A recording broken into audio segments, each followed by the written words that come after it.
아, 아, 아, 부끄럽구만. 네.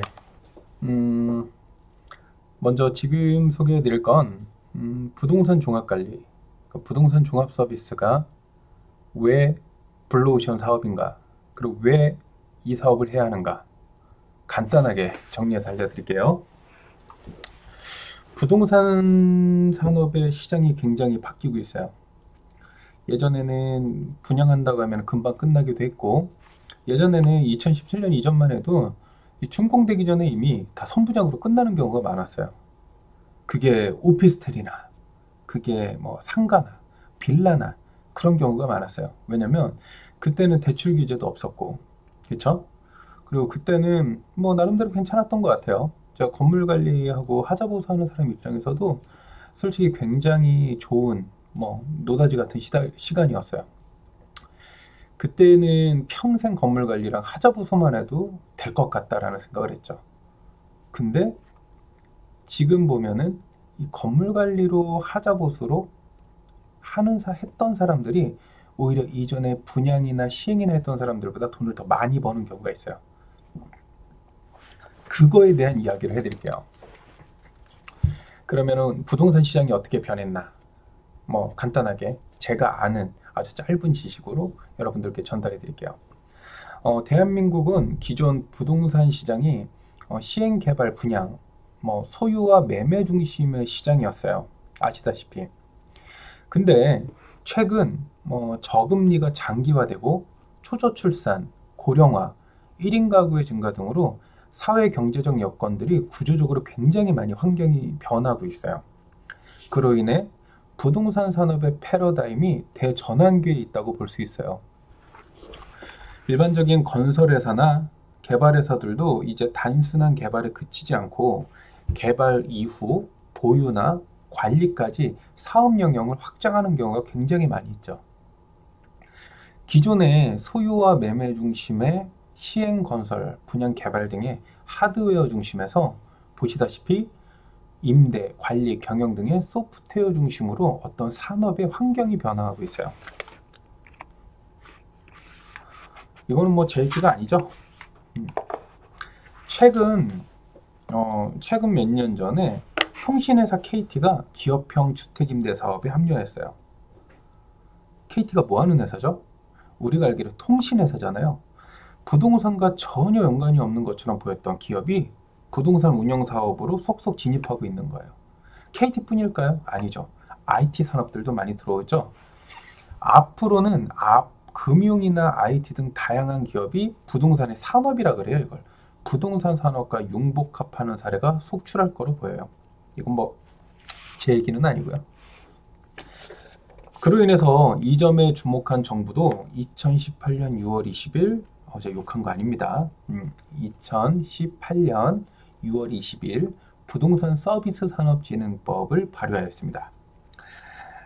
부동산 시장의 어떤 규제와는 별개로 부동산 산업의 발전 그리고 선진화를 위한 정책 추진에 따라서 이 부동산 서비스 산업진흥법을 발효했어요. 그 중에 가장 주목받는 것이 부동산 서비스 산업진흥법의 취지인 부동산 종합 서비스입니다. 그러면 이 부동산 종합 서비스는 뭐냐? 이거죠. 그럼 과연 그 부동산 종합 서비스는 뭐냐? 이 부동산 종합 서비스는 소비자 중심의 원스톱 서비스, 소비자 중심의 원스톱 서비스, 사업자 중심의 연계 협력 사업. 소비자는 다양한 서비스를 원스톱으로 제공받을 수 있고, 사업자는 이 다양한 서비스를 소비자에게 제공해 줄 수 있다. 서로 간의 이해관계가 맞는 거죠. 부동산의 생애주기적 관점과 소비자 중심의 원스톱 서비스로 다양한 관점에서 부동산 종합 서비스를 정의해요. 기존의 소비자들은 개별적인 부동산 서비스를 뭐 공인중개사나 뭐 감정평가나 뭐 건물관리, 임대관리 등을 각각 했었어요. 각각 알아보고 각각 계약하고 각각 관리하고. 근데 이거를 앞으로는 일괄 서비스로 제공받는 소비자 중심의 원스톱 서비스예요. 통합된 서비스를 얘기하죠. 이 부동산 서비스 산업진흥법의 초점 중에 또 하나는 뭐냐면, 특징은 뭐냐면, 부동산 산업과 금융, IT 등의 다른 산업과의 연계에 초점을 두는 게 특징이에요. 그러면 예를 들어 앱을 개발하시는 분들이, 진짜 앱을 개발하시는 분들이 저같이 14년 동안 전문성 있고 고유한, 저만이 갖고 있는 빅데이터를 갖고 있는 사람을 알면 부동산 산업에 쉽게 들어올 수 있겠죠. 왜냐면 기획이나 개발의 소스는 내가 다 갖고 있고 개발만 해주면 되니까, 만들어만 주면 되니까. 그러니까 이런 다양한 연계 사업에 들어올 수 있다라는 거죠. 이 부동산 서비스 산업진흥법은요, 이렇게 생각하시면 돼요. 연계기업 협력사업이라 그랬어요. 이게 뭐냐면 부동산 서비스 산업진흥법은 부동산 서비스의 개념을 규정하고 있어요. 부동산 서비스. 이해되시죠? 자, 이 법은 기획, 개발, 임대에서부터 어디 갔니? 네, 이 법은 기획, 개발, 임대에서부터 관리, 중개, 평가 등으로 정의되어 있어요. 그러면 이 종합서비스 인증제에 따른 이 종합서비스는 뭐냐? 따르면 이 부동산 종합서비스는 뭐냐? 이거예요. 핵심 사업자를 핵심 기업을 중심으로 한 연계기업 협력사업이다. 어렵나요? 핵심 사업자를 중심으로 한 연계기업 간의 협력사업이다가 부동산 서비스 산업진흥법에서 말하는 부동산 종합서비스래요. 그러면 이 부동산 종합서비스에서 얘기하는 이 핵심 기업을 중심으로 한 연계사업자 유형이 어떤 건지 잠깐 볼게요. 부동산 종합서비스 기업의 분류로 보면 금방 얘기했죠? 핵심 기업을 중심으로 한 연계기업 간의 협력사업이다. 핵심 기업을 중심으로 한 연계기업 간의 협력사업이다. 보시죠. 첫째, 개발관리형. 주된 사업이 부동산 개발기고 건설, 그 외에 금융, 임대, 중개, 관리 서비스 등을 제공하는 형태다. 이게 개발관리형이래요. 두 번째, 거래관리형. 소비자와의 거래가 주된 사업자, 거래. 우리 흔하게 알 수 있죠? 뭐 분양대행사, 거래. 그쵸? 공인중개사, 거래. 그쵸?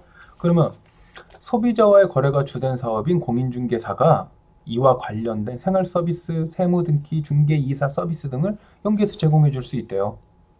공인중개사가. 이게 거래관리형입니다. 세 번째, 임대관리형. 임대업을 주된 사업으로 하고 이와 관련된 다양한 부동산 서비스, 금융, 관리, 생활, 지원 서비스 등을 연계해서 제공한다. 이게 부동산 서비스 산업진흥법에 있는 종합 서비스의 어떤 유형이래요. 자, 그러면 이 부동산 종합관리의 유형, 부동산 종합 서비스의 유형을 잠깐 보시면 이래요. 임대관리형, 거래관리형, 개발관리형. 도표에 보시다시피 그냥 간단하죠. 그냥 뭐든지 이 핵심 기업, 핵심 사업을 제공하는 기업이 다양한 기업과 다양한 전문가들과 연계해서 누구에게? 소비자들에게 줄 수 있어야 된다. 그럼 이 서비스는 누가 필요하냐고요? 미분양 업체나 노후주택이나 기존에 살고 있는 주택들, 집합 건물들에는 모두 다 적용이 되는 거죠. 왜? 살면서 공인중개가 필요한 사람이 없을까요? 임대, 건물 관리, 혹은 명도, 세무, 법무, 노무 많이 있죠. 이사 한번 가도 중개 필요하죠. 이사업체 알아봐야죠. 그렇죠? 인테리어 알아봐야죠. 근데 이게 다 개별성을 갖고 있잖아요. 비전문가인 소비자가 관련 업무를 해도 비전문가인 사람들 많아요. 우리나라 뭐 노가다꾼들이 다 전문가는 아니잖아요. 그냥 노가다죠. 그러니까 그거죠. 비전문가인 소비자가 전문적인 어떤 기업을 컨택하기는 어렵다. 그러면 부동산 종합 서비스란 전문적인 기업들의 그룹 같은 거예요. 그러니까 소비자는 부동산 종합 서비스, 우리 부동산 종합 관리하는 우리 부동산 종합 서비스 가업 같은 회사를 만나면 이 모든 서비스를 우리 회원점을 통해서 원스톱으로 제공받을 수 있는 거죠. 누구에게? 전문가를 소비자에게. 그런 서비스 내용입니다. 그러면 이 부동산 종합관리가 필요한 이유가 뭔지 잠깐 또 짚어드릴게요. 이 부동산 종합관리는 누구에게 필요하냐? 첫째, 소비자에게 필요하죠. 투자자, 실거주자 측면에서 부동산을 투자할 수도 있고요. 또는 부동산에 내가 거주하잖아요. 아파트에 살면. 그 측면에서는 저희 부동산 종합 서비스 가업 입장에서 얘기해 보면 저희가 관리 전문이잖아요. 부동산을 관리하는, 그러니까 건물 관리하는 기업이 건물 관리 이외에도 공실 관리, 중개, 임대, 인테리어, 하자보수, 홈케어 등의 다양한 편의 서비스를 중개 편의점처럼 저희가 관리하고 있는 그 수분양자나 입주자들에게 원스톱으로 제공해 주는 거예요. 근데 그 제공해 주는 다양한 서비스에 있는 주체가 전문가라는 거죠.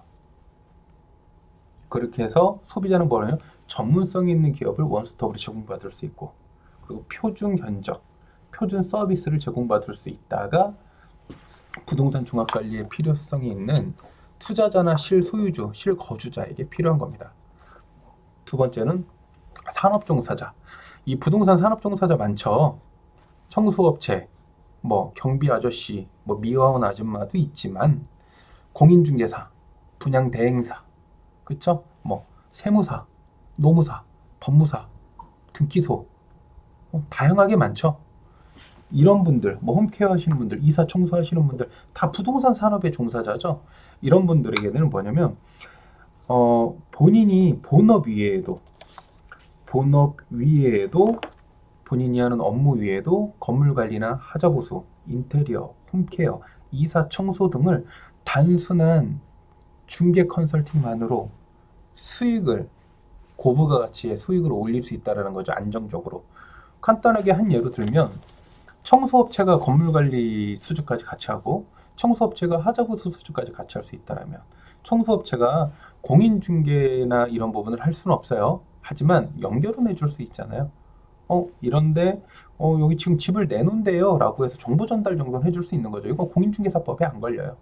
그러니까 이 정도만 가능하다면, 그걸 통해서 수익이 생길 수 있다면, 이게 부동산 산업 종사자한테 부동산 종합관리, 부동산 종합 서비스 가업이 필요한 이유입니다.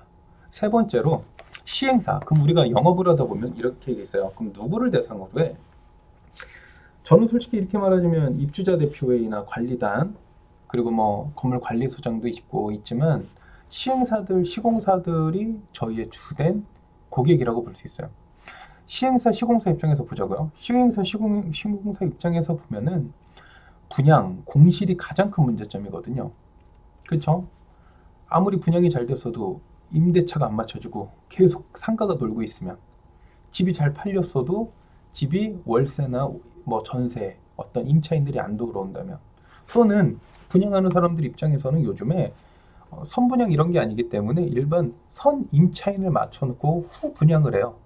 그러니까 530만 원짜리 임차인들을 맞춰놓고, 여기 지금 임차인이 있으니 이거 뭐 1억 5천에 뭐 2억에 이거 얼마입니다. 연수익률 얼마 나옵니다. 이렇게 판매하잖아요. 그렇죠. 근데 이런 행위들을 기존의 분양대행사나 이런 데다가 시공사나 시행사는 대행을 맡기는 거 본인들이 한단 말이죠. 하지만 부동산 종합관리, 부동산 종합 서비스는 뭐냐면 부동산 종합 서비스 가업인 저희 관리를 맡고 전문으로 하는 기업이 부동산 관리 외에도 어떻게 해요?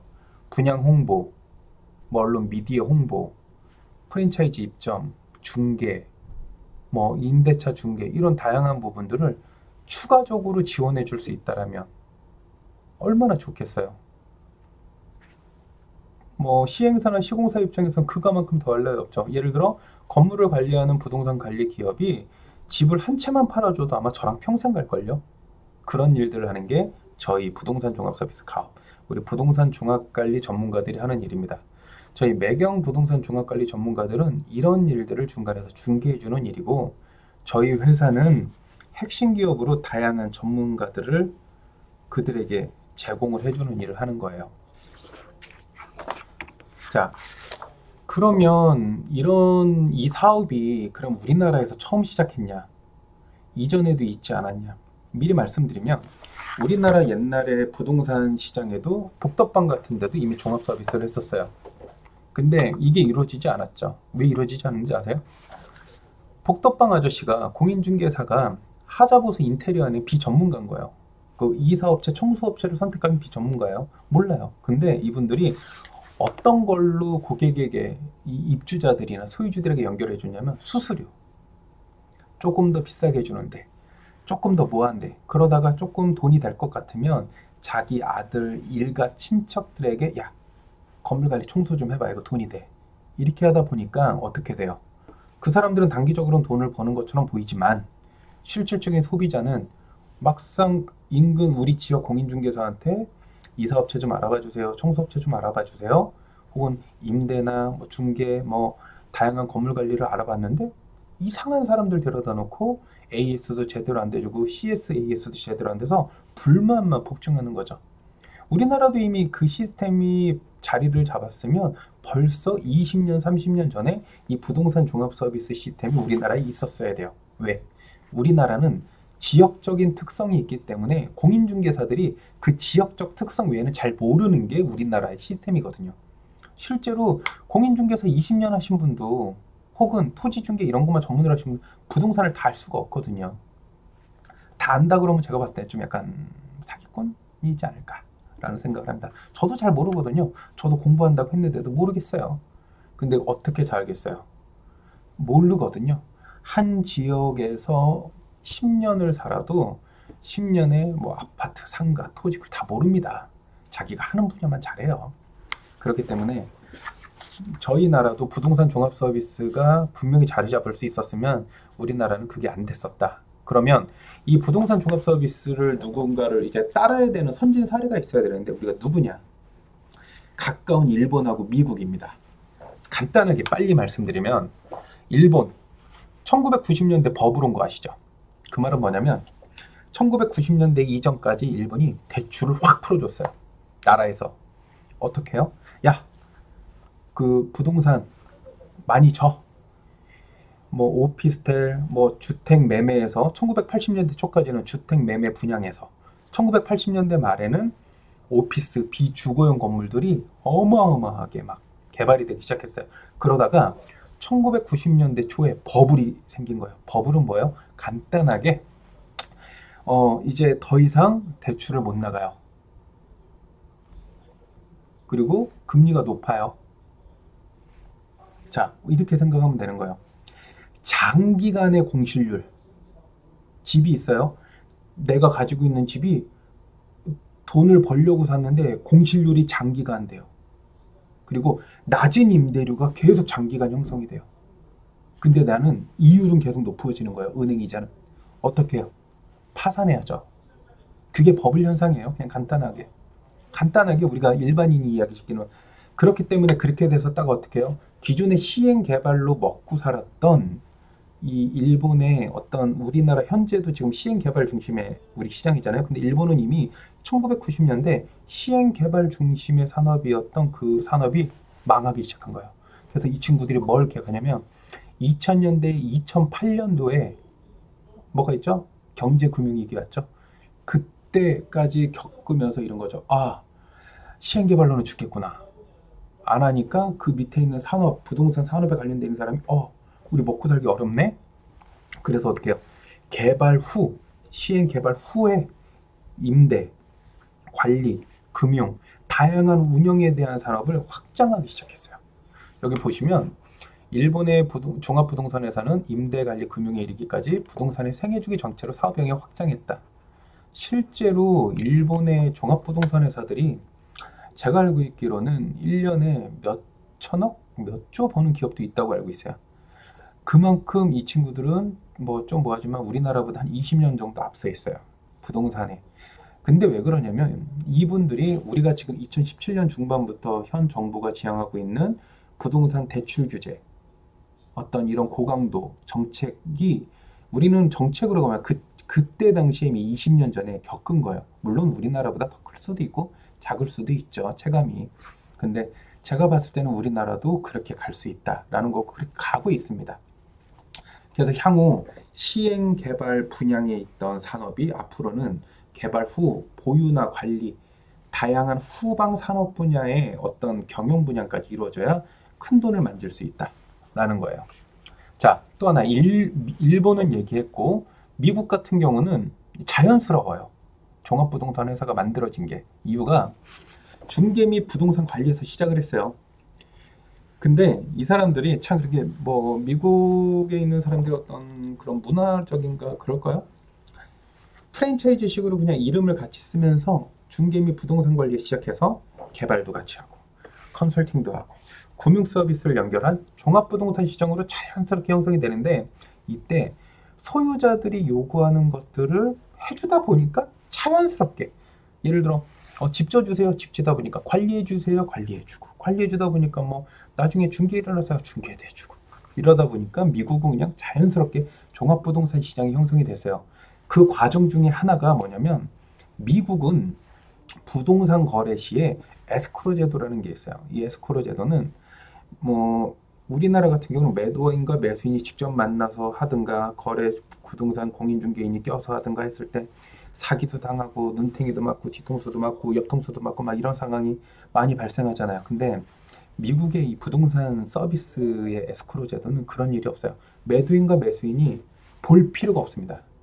이 말은 뭐냐면 부동산 거래 시에 각각의 전문가와 다양한 지역 전문가들이 그 모든 일들을 체계적으로 해주고 깔끔하게 일처리를 해주고 그게 거래의 안정성으로 인해서 소비자들에게 되게 좋게 들어가고 있어요. 그렇기 때문에 소비자들은 결국은 뭐 수수료를 몇 프로 더 주더라도 거래의 안정성만 있으면 충분히 왜 몇 억짜리 몇십억짜리 건물을 이구봤는데 거기다 대고 수수료 2, 30만 원 때문에 주저할 사람은 없다라고 보거든요. 하지만 있을 수도 있죠, 우리나라 사람들. 근데 미국에는 이 에스코로 제도라는 걸로 인해서 어차피 전문가들이 다 쳐줘요.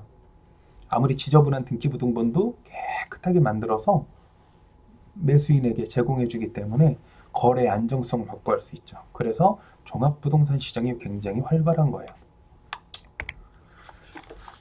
현재 그러면 우리나라 제가 아까 잠깐 얘기했지만 우리나라는 일단 부동산 종합 서비스, 부동산 종합 관리 시장에서는 후반국가예요. 후진국.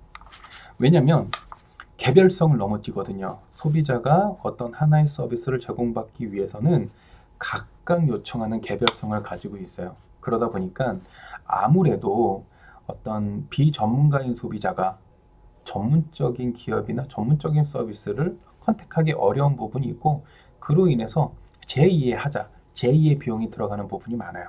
그리고 또는 이쪽 지역에 살다가 또 다른 쪽으로 다른 지역으로 이동할 때 또 들였던 시간만큼의 시간과 비용을 또다시 들이는 또 번거로움이 있죠.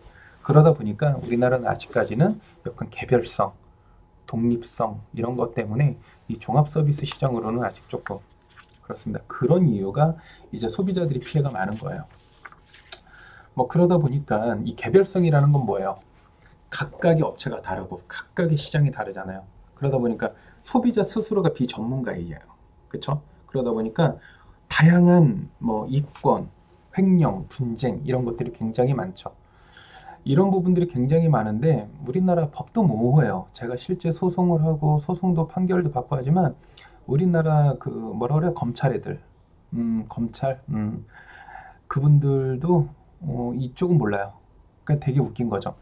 많은 사건은 하지만 부동산 종합관리와 부동산 이 관련된 시장을 잘 모르는 분야가 되게 많아요. 우리나라가. 하다못해 경찰관도 몰라요. 자기가 아파트에 살아도 아파트 관리비가 어떻게 나가는지 모르는 게 그 사람들이에요.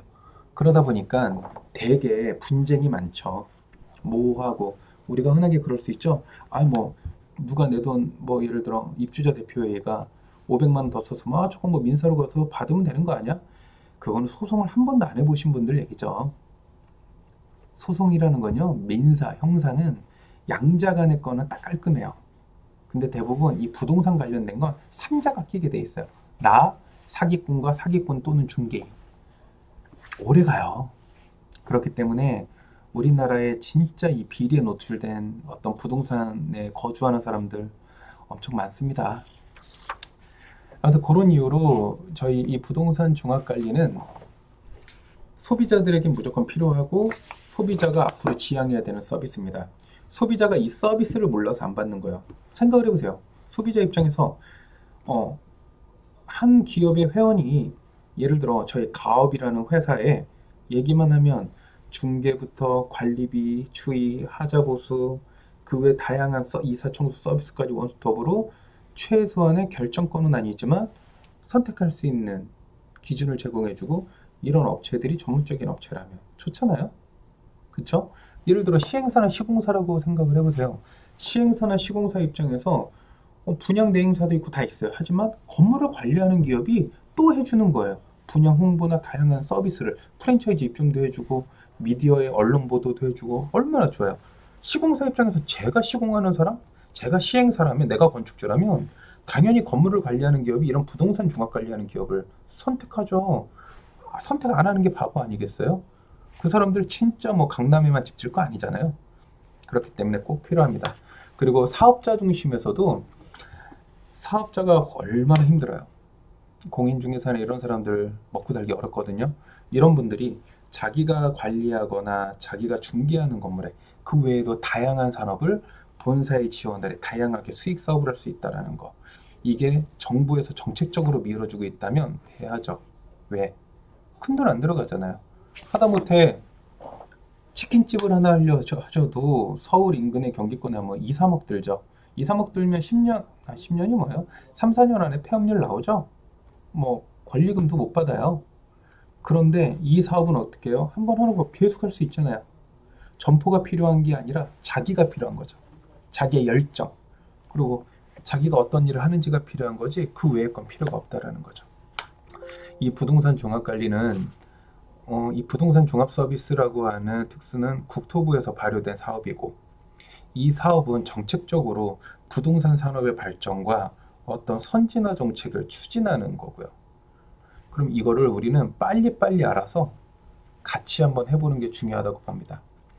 앞으로 이 영상을 보는 모든 분들도 이 부동산 종합 관리를 제대로 아셔서 좀 더 나은 사업, 그러니까 뭐 한 달에 몇 천만 원 벌어요 라고 하는 그 말도 안 되는 사업하지 마시고 내가 하는 만큼 3만 원, 5만 원, 10만 원, 30만 원, 50만 원, 80만 원, 100만 원, 200만 원, 300만 원이 누적되면 1년에 수십억을 벌어갈 수 있는 시스템을 이해하셔야 돼요. 나중에 보시고 오시면 제가 1년 동안 한 13억 정도의 매출이 들어온 상을 한번 보여드릴게요. 39,000원이 쌓여서 39,000원 5만 원이 누적돼서 1년에 13억이 들어오더라. 이런 놀라운 공식을 한번 보여드리겠습니다. 부동산 종합관리는 그냥 관리자예요. 주택관리사나 경비원이나 이런 사람들을 파견하는 업체라고 보시면 되고 하자보수나 이런 다양한 전문적인 일들을 해주는 기업이라고 보시면 돼요. 저희 부동산 종합서비스 가업은 기업연대 책임보증으로 인해서 일반적인 소비자에게 우리가 관리하는 건물에 옥상방수나 공용방수 들어가면 AS가 5년이에요. 서비스의 질이 틀립니다. 두 번째로는 관리를 전문적으로 해주기 때문에 전문성으로 할 수 있고요. 세 번째로는 우리가 매경 부동산 종합관리라는 전문가요.